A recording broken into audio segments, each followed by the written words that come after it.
This is the last video of this series, and we'll talk about the relationship between the will and charisma. The will is the foundation for everything you do.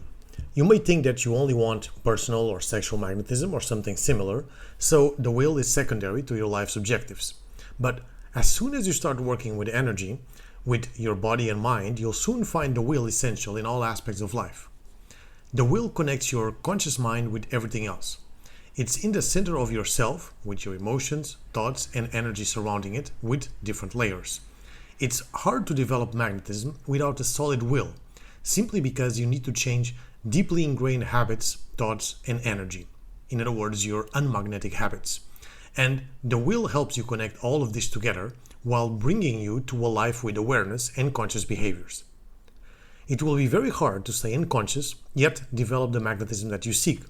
Since if you stay unconscious, you will continue to be moved by the same unmagnetic impulses that brought you here. And if they are not working to develop magnetism now, then they will continue not to work until you become aware of them.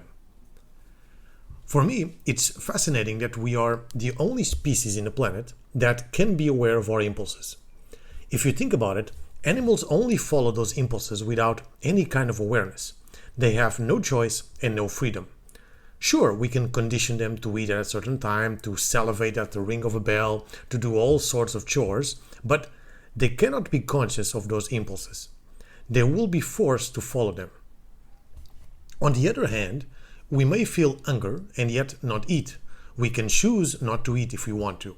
The same with many other impulses. Of course, we may argue whether that's good or bad, but the mere fact that we may be aware of those impulses and choose whether to follow them or not is already very particular. In fact, this is what gives the human species freedom. Without this awareness and choice, we will not be free, and we would only be animals following their impulses. That's why one of our most important work in magnetism is being aware of our impulses and making conscious choices. It's very hard to develop magnetism without this awareness, without these conscious choices. This is the foundation for having a solid will. In the same way, it's only possible to manifest consistently with this will awareness. The will is your voice. When you have a strong will, you can speak and the universe listens. When your will is weak, you can scream all you want, but no one will hear it. The reason for it is evident if you have done the exercise from the previous videos. When you have a weak will, you constantly say that you will do something, yet you rarely do. But when you have a strong will, you are bound to your word. When you say something, you mean it. Your conscious and unconscious mind will listen to it. I know this is not a popular opinion these days, where your word doesn't mean much, but this is also why so many people struggle with purpose, meaning, and having some control over their lives. The will is behind it. The will connects your conscious mind with your unconscious and the universe. The will is what gives power to your words and thoughts. Without it, you are only shooting blanks. You may say that you want $1 million, but you also said that you wanted to quit sugar, yet you're still eating those cookies. So why would $1 million be any different? For your unconscious mind, it's the same type of promise that is not being followed, an empty promise. You may think that what you say to yourself and to others are only minor things. Yet, all those minor things piled up during 1 day, 2 days, 1 week, several weeks, months, and years tend to pile up, and your word, your intention, will mean very little for when you try to manifest anything. This has the underlying consequence that you and you alone are responsible for your actions and behaviors. Of course, it doesn't mean that you won't make mistakes or that all your decisions will be good. But whether they are good or bad, at least they will be your decisions. You will be at fault and responsible for fixing your messes, but when you succeed, you can also be glad for your efforts. Now, please don't fall into the trap of making every single event that happens to you as a message from the universe or that you caused it in some way. Like if there's a global pandemic, it's because you caused it since you didn't took the trash out last night. Well, don't fall into this trap. It's true that we cause a lot more of those random events that we may think. But it's also true that we are not the center of the universe and there are higher forces at play. Not everything that happens around you is about you. Good events happen and bad events happen. It's how you deal with the cards that you were handed to you that matters. And this is where your decisions, your actions and behaviors have a big importance. Maybe you have little control over those good and bad events, but you do have control on how you react and how you deal with them. Living with this responsibility is inevitably a way of building inner power and connecting to your will. By blaming others or putting the responsibility for your actions on others or external situations, you are avoiding the connection with your own will. Hence, developing a true inner power that leads to charisma will be quite hard. In charisma, you are living according to the full potential of your true will, while projecting it to the world. There's much to be said about it, and I won't elaborate it here, but this all starts with simple actions like reflecting on your behaviors, noticing why you did them and what compelled you to do them. Who is controlling your actions and behaviors? Who is controlling your energy? You must start looking inwardly if you are constantly influenced by external situations or people. Notice how, in the large majority of the situations, other people cannot force you to do something. Whatever you do, you are doing it of your own free will. You still need to reflect on your own impulses to do something. It's not like they will always be right, but at least you won't have direct external influences on your behaviors. So you start there, and you continue to removing layers upon layers of past conditionings, both external and internal, until you reach a point where you can finally say that you are connected to your true will. That's our ultimate goal. Not an easy one, since we are filled with blocks, leaks, old conditionings and influences that we need to undo, but it's a worthwhile goal. Charisma School is about personal empowerment, about developing a power that is seen and felt both inside and out. And this is what living according to your true will is. But of course, you need to understand your will outside your conditionings. To develop charisma, you need to be true to yourself. And this is one of the basic guidelines. Sure, you can develop a fake magnetic mask that projects magnetism all around you so that people perceive you as magnetic, for example, just like Marilyn Monroe and many other charismatic individuals did. But we want to go deeper than this. We want genuine charisma, one that is not faked or manufactured, but it's perfectly congruent with everything that you are. Not a mask that you can take off when you are alone, but a way of being. Being true to yourself comes along these lines, but we often misinterpret as, this is not me, I am not changing what I am. So a whole philosophical discussion could be had about what is yourself in reality, what is you and what is not you. But I'm not going down that path. I'm only asking, is being nervous when you're around others and public speaking a part of yourself? How about not being able to talk properly on a date? How about not projecting what you truly are inside and instead projecting anxiety? Or the impulses about what you eat? Or maybe you consider anxiety and eroticism as part of yourself. I argue that this doesn't happen because of yourself.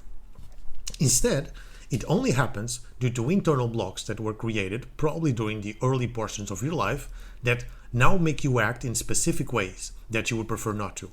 Yourself got polluted. These defense mechanisms generated by your energy, emotional and mental body protects you from what your unconscious considers a threat. And these defense mechanisms were created the most efficiently they could for that particular time.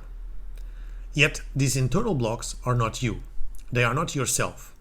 Instead, they are like walls protecting your king inside a castle. And people around you only know the walls and never truly know the king. The real you is buried underneath layers and layers of different types of blocks and conditionings. We often tend to identify with our blocks as if they are a part of us. And they are, in a sense, but not as you may think. Blocks can be very revealing about ourselves and how we choose to be protected, but they are not you.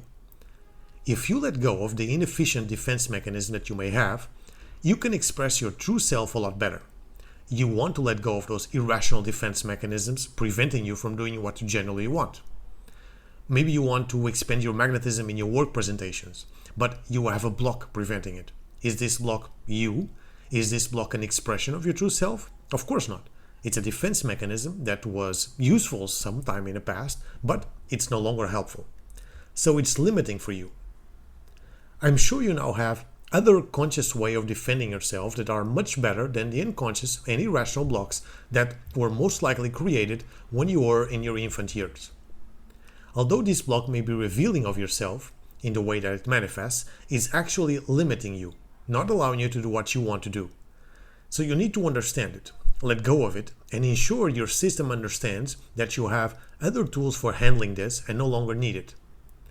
Until your system understands this, the block will still protect you. Only by unblocking or releasing these blocks can you actually and truly be yourself in all your charismatic self. Only when you can let go of these blocks can you connect with a true will and your genuine charisma can emerge. And that's indeed genuine charisma. It's an energy that comes out of you effortlessly when you are not simply and automatically moved by your animal impulses, and instead you are truly connected with your path and your will with as little obstructive blocks inside of you as possible. That's our ultimate purpose, to be in tune with your true will internally and externally so that your energy can flow easily. It's an apparently easy goal. We only need not to stop, to obstruct or overrun our energy flow inside and out. Yet at the same time, this can feel impossibly hard. Our thoughts, blocks, emotions, mind, everything seems to get in the way. And so the road to getting there is to learn precisely what prevents a natural energy flow and how we can optimize it. That's exactly what we do in all our magnetic paths. We learn how we can connect with our will rather than simply being connected to our impulses and animal nature. This will give us a direction, but we also need to clean up our defense mechanisms, such as the blocks created as we grow to defend ourselves from the environment. Those blocks had a good and worthwhile purpose. They were the best way that we knew to protect ourselves from threats. But now we can figure out a better way. We don't need to contract our heart center each time that we go on a date or contract our stomach each time that we talk with our boss. These are not events that are threatening our life. All this defense mechanism needs to be undone to allow your true energy to shine forth. But of course, for this to happen, you need to know where they are, how they are working inside of you, and start to let go of them. By doing this, through your energy awareness, inner power, and projection analysis, you can develop a genuine connection with your will. Little by little, you'll finally begin to listen to your authentic energy rather than the automatic behaviors, whether from animal impulses or defense mechanisms. This energy can then flow without blocks.